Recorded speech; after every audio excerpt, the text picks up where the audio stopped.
9వ శ్లోకము 29-30 ప్రశ్నలు 9వ శ్లోకంలో.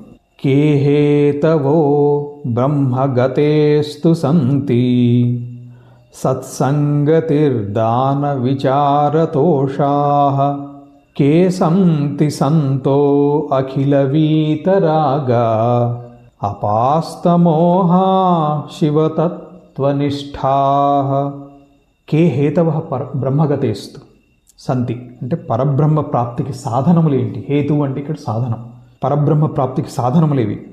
సత్సంగతిర్ దాన విచారతోషాః. దానం 3 రకాలు: సాత్విక, రాజసిక, తామసిక దానాలు.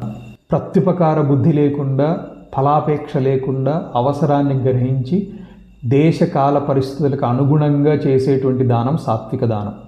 పాత్రతను ఎరిగి దానం చేయాలి సాత్విక దానం.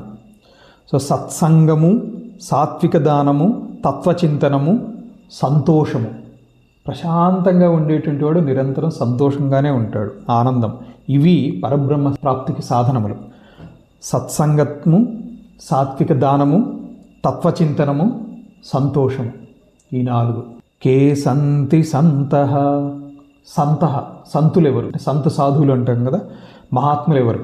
అఖిల వీతరాగా అపాస్తమోహాః శివతత్వనిష్ఠాః. అఖండ వైరాగ్యవంతులు, మోహము నశించినటువంటి వారు, శివతత్వమునందు లీనమైనటువంటి వారు ఎవరైతే ఉన్నారో వారు మహాత్ములు.